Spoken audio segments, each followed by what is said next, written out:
বিসমিল্লাহির রহমানির রাহিম। আসসালামু আলাইকুম সুপ্রিয় দর্শক, আজকের প্রতিবেদনের শুরুতেই আপনাদের জানিয়ে রাখি এমন একটি তথ্য যা দেশের প্রায় 14 লাখ সরকারি কর্মকর্তা কর্মচারী এবং 5.5 লাখ এমপিওভুক্ত শিক্ষক কর্মচারীর জীবনযাত্রায় সরাসরি প্রভাব ফেলতে যাচ্ছে।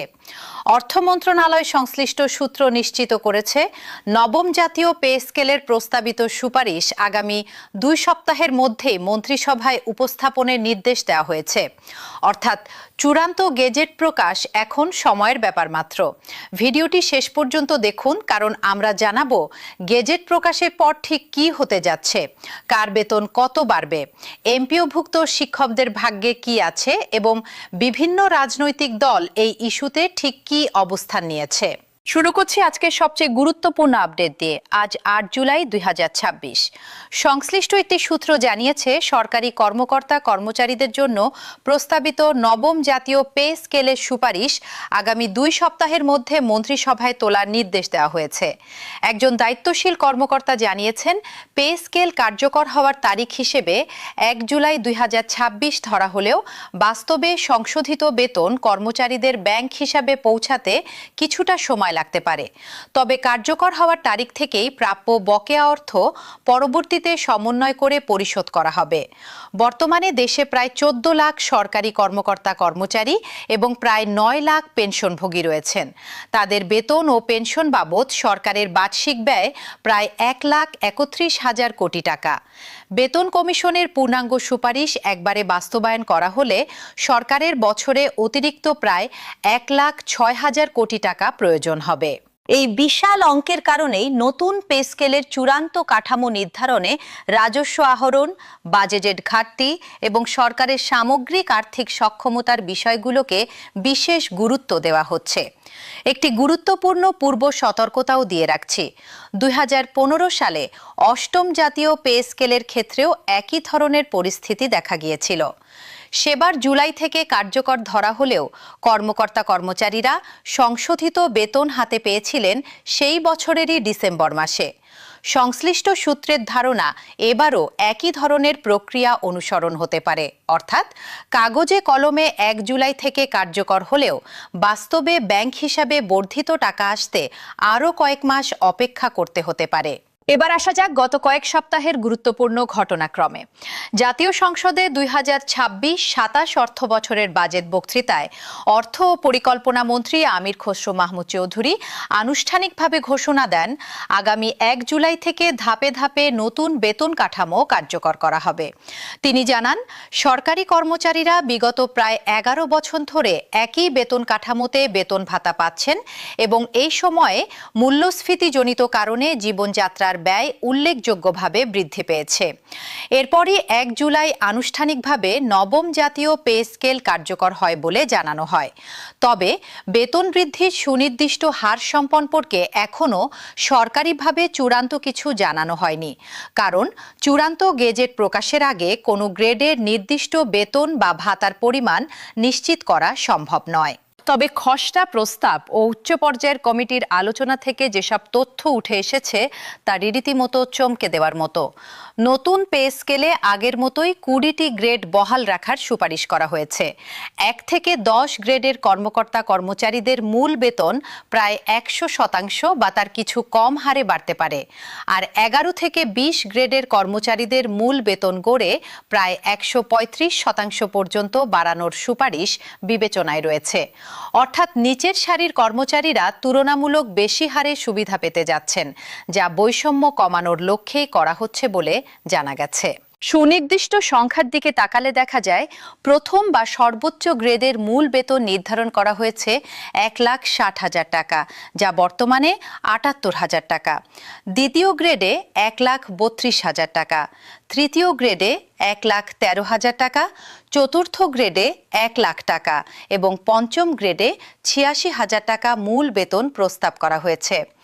সর্বনিম্ন গ্রেড অর্থাৎ 20 নম্বর গ্রেডের মূল বেতন বর্তমান 8,250 টাকা থেকে বাড়িয়ে 20,000 টাকা করার সুপারিশ করা হয়েছে, যা প্রায় 142% বৃদ্ধি। সব মিলিয়ে সর্বনিম্ন গ্রেডে বাড়ি ভাড়া সহ সব ভাতা যোগ করে মোট বেতন দাঁড়াবে ৪১,৯০৮ টাকা। এছাড়া সর্বনিম্ন ও সর্বোচ্চ বেতনের অনুপাত ১:৯.৪ থেকে কমিয়ে ১:৮-এ নামিয়ে আনার লক্ষ্য নির্ধারণ করা হয়েছে, যার অর্থ বেতন বৈষম্য কিছুটা হলেও কমবে। আর্থিক দিক থেকে দেখলে পূর্ণাঙ্গ সুপারিশ অনুযায়ী একবারে নতুন পে স্কেল বাস্তবায়ন করতে গেলে সরকারের অতিরিক্ত ৪৩,০০০ কোটি টাকার প্রয়োজন হতো। তবে বর্তমানে চাকরিজীবীরা যে ১০% মহার্ঘ ভাতা পাচ্ছেন তা নতুন বেতন কাঠামোর সঙ্গে সমন্বয় করে দেওয়ায় সরকারের অতিরিক্ত ব্যয়ের চাপ কমে ৩৭,০০০ কোটি টাকায় নেমে এসেছে। এই হিসাব মাথায় রেখেই বাজেটে প্রায় ৪৪,০০০ কোটি টাকার প্রাথমিক বরাদ্দ রাখা হয়েছে। দর্শক, এবার গেজেট প্রকাশের পর ঠিক কী হতে যাচ্ছে তার একটি স্পষ্ট চিত্র তুলে ধরছি। সরকারের পরিকল্পনা অনুযায়ী নতুন পে স্কেল বাস্তবায়ন হবে ৩টি ধাপে, ৩টি ভিন্ন অর্থ বছর জুড়ে। প্রথম ধাপে অর্থাৎ চলতি ২০২৬-২৭ অর্থ বছরে কর্মকর্তা কর্মচারীরা নতুন নির্ধারিত মূল বেতনের অর্ধেক বা ৫০% পাবেন। দ্বিতীয় ধাপে অর্থাৎ ২০২৭-২৮ অর্থ বছরে বাকি ৫০% কার্যকর করা হবে। আর তৃতীয় ধাপে অর্থাৎ ২০২৮-২৯ অর্থ বছরে নতুন কাঠামোর সঙ্গে আনুষঙ্গিক সব ভাতা ও বাড়তি আর্থিক সুবিধা যুক্ত হবে। সহজ ভাষায় বললে পুরো প্রক্রিয়াটি সম্পূর্ণভাবে বাস্তবায়িত হতে সময় লাগবে প্রায় ৩ বছর। প্রধানমন্ত্রীর অনুমোদনের পর অর্থ মন্ত্রণালয় থেকে প্রজ্ঞাপন জারি করা হবে। এরপরই নবম জাতীয় পে স্কেল বাস্তবায়নের আনুষ্ঠানিক কার্যক্রম শুরু হবে। সংশ্লিষ্ট সূত্র জানিয়েছে, চূড়ান্ত গেজেট চলতি জুলাই মাসের মাঝামাঝি কিংবা শেষ সপ্তাহে প্রকাশিত হতে পারে। গেজেট প্রকাশের পর সবচেয়ে বড় যে প্রশ্নটি সামনে আসবে তা হলো ঠিক কারা কারা এই সুবিধা পাবেন এবং কারা অপেক্ষায় থাকবেন। সরকারি কর্মকর্তা কর্মচারীরা যে নতুন বেতন কাঠামোর মূল সুবিধাভোগী এতে কোনো সন্দেহ নেই। তবে পেনশনভোগী এমপিওভুক্ত শিক্ষক কর্মচারী এবং স্বায়ত্তশাসিত ও আধা স্বায়ত্তশাসিত সংস্থার কর্মীরা একই সঙ্গে এই সুবিধা পাবেন কিনা, নাকি তাদের জন্য আলাদা সিদ্ধান্ত ও আরও সময় লাগবে তা এখনও পুরোপুরি স্পষ্ট নয়। অবসরোত্তর ছুটিতে থাকা কর্মকর্তা কর্মচারীদেরও নতুন পে স্কেলের আওতায় আনার বিষয়টি ইতিবাচকভাবে বিবেচনা করা হচ্ছে বলে জানা গেছে। এবার আসি এমপিওভুক্ত শিক্ষক কর্মচারীদের প্রসঙ্গে। জানিয়ে দেশের প্রায় ৫ লাখ শিক্ষক অধীর আগ্রহে অপেক্ষা করছেন। মাধ্যমিক ও উচ্চশিক্ষা অধিদপ্তরের সূত্র জানিয়েছে, সরকারি চাকরিজীবীদের মতো এমপিওভুক্ত শিক্ষক কর্মচারীরাও নবম জাতীয় পে স্কেলের সুবিধার আওতায় থাকবেন। তবে বেতন ও অন্যান্য সুবিধা সরকারি চাকরিজীবীদের সঙ্গে একই সময়ে কার্যকর হবে না। প্রথমে সরকারি কর্মচারীদের জন্য নতুন পে স্কেল বাস্তবায়ন করা হবে, এরপর পর্যায়ক্রমে এমপিওভুক্ত শিক্ষক কর্মচারীদের ক্ষেত্রে তা কার্যকর করা হবে। মাউশির অর্থ ও ক্রয় পরিচালক অধ্যাপক মোহাম্মদ মনির হোসেন পাটোয়ারি নিজেই নিশ্চিত করেছেন, পূর্বের নিয়ম অনুযায়ী সরকারি চাকরিজীবীদের পে স্কেল আগে হয় আর এমপিওভুক্ত শিক্ষক কর্মচারীরা কিছুটা দেরিতে পে স্কেল পান। তবে শিক্ষকদের জন্য সংখ্যার হিসাবে আশার আলো স্পষ্ট। ১০ম গ্রেডভুক্ত B.Ed ডিগ্রিধারী সহকারী শিক্ষকদের মূল বেতন বর্তমানে ১৬,০০০ টাকা। নতুন কাঠামো কার্যকর হলে তা বেড়ে ২৪,০০০ টাকায় পৌঁছাতে পারে।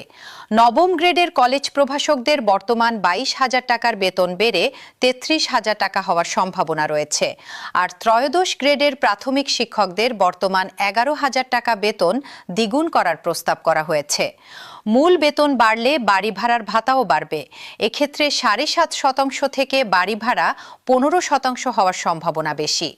প্রকৃতপক্ষে গত বছরের ২১শে অক্টোবর অর্থ মন্ত্রণালয় এমপিওভুক্ত শিক্ষক কর্মচারীদের বাড়ি ভাড়া ভাতা ২ ধাপে মোট ১৫% বাড়ানোর অনুমোদন দিয়েছিল, যার প্রথম ধাপ গত বছরের নভেম্বর থেকেই কার্যকর হয়েছে এবং দ্বিতীয় ধাপ এই জুলাই থেকে কার্যকর হচ্ছে। তবে চিকিৎসা ভাতা আপাতত না বাড়ার সম্ভাবনাই বেশি বলে জানা গেছে। সব মিলিয়ে নবম পে স্কেল বাস্তবায়ন হলে এমপিওভুক্ত শিক্ষক কর্মচারীদের বেতন বাড়বে, এটি এক প্রকার নিশ্চিত। তবে চূড়ান্ত হার এবং কার্যকরের সময়সূচি নির্ভর করছে গেজেটের ওপর। এবার যাওয়া যাক রাজনৈতিক অঙ্গনের একটি গুরুত্বপূর্ণ দিকে।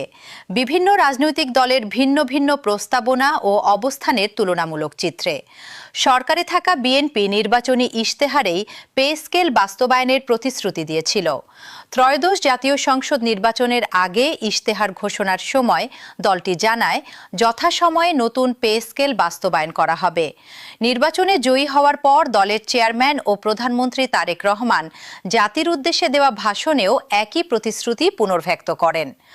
সরকার গঠনের পর বিএনপি সরকার বাজেট বক্তৃতায় সেই প্রতিশ্রুতি রক্ষা করে ১ জুলাই থেকে ধাপে ধাপে পে স্কেল কার্যকরের ঘোষণা দেয়।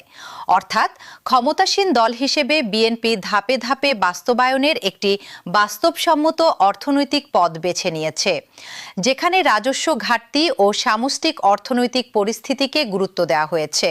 অন্যদিকে সংসদের প্রধান বিরোধী দল জামায়াতে ইসলামী সরকারের বাজেটের বিকল্প হিসেবে একটি ছায়া বাজেট পেশ করেছে, যার আকার ৮,৩৯,৫০৫ কোটি টাকা। জামায়াতের প্রস্তাবনায় পে স্কেল নিয়ে ভিন্ন গ্রেড ভিত্তিক বেতন কাঠামোর কথা তুলে ধরা হয়েছে, যেখানে সরকারি বরাদ্দের তুলনায় ভিন্ন অগ্রাধিকার নির্ধারণের চেষ্টা দেখা গেছে।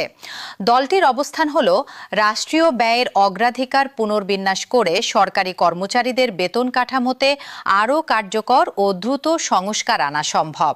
আরেকটি রাজনৈতিক শক্তি জাতীয় নাগরিক পার্টি বা এনসিপিও নিজস্ব ছায়া বাজেট ঘোষণা করেছে, যার আকার ৮,৫২,১৫৭ কোটি টাকা।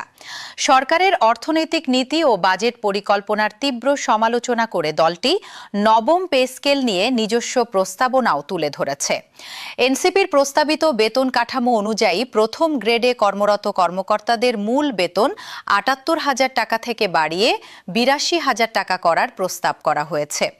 লক্ষ্য করলে দেখা যায় এনসিপির এই প্রস্তাব সরকারের প্রস্তাবিত ১,৬০,০০০ টাকার তুলনায় অনেক কম, যা থেকে বোঝা যায় দলটি রাষ্ট্রীয় ব্যয় সংকোচনের পক্ষে এবং অপেক্ষাকৃত রক্ষণশীল আর্থিক নীতির পক্ষে অবস্থান নিয়েছে।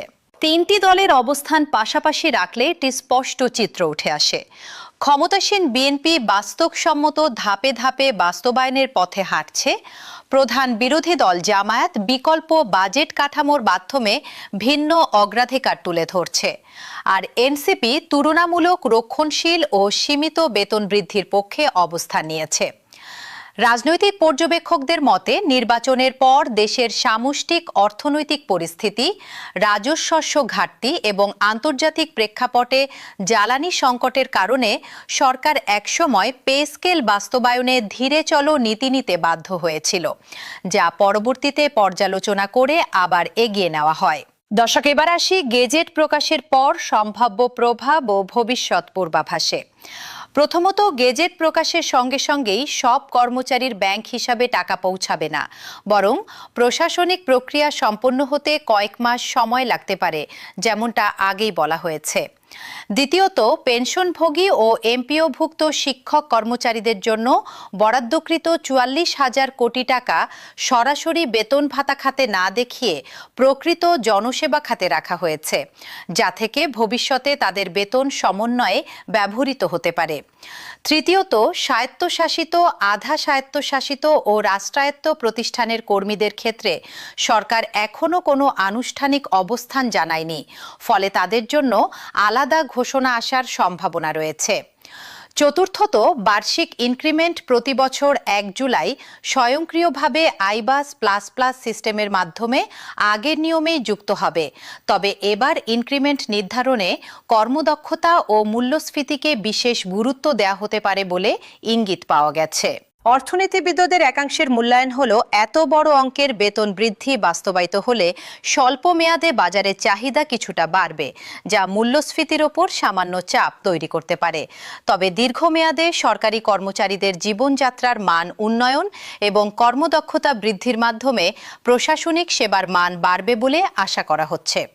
বিশেষজ্ঞদের একটি অংশ মনে করছেন ধাপে ধাপে বাস্তবায়নের এই কৌশল সরকারের আর্থিক স্থিতিশীলতা বজায় রাখার জন্য যুক্তিসঙ্গত সিদ্ধান্ত, যদিও কর্মচারীদের একাংশ পূর্ণাঙ্গ ও অবিলম্বে বাস্তবায়নের দাবিতে অনড় রয়েছেন।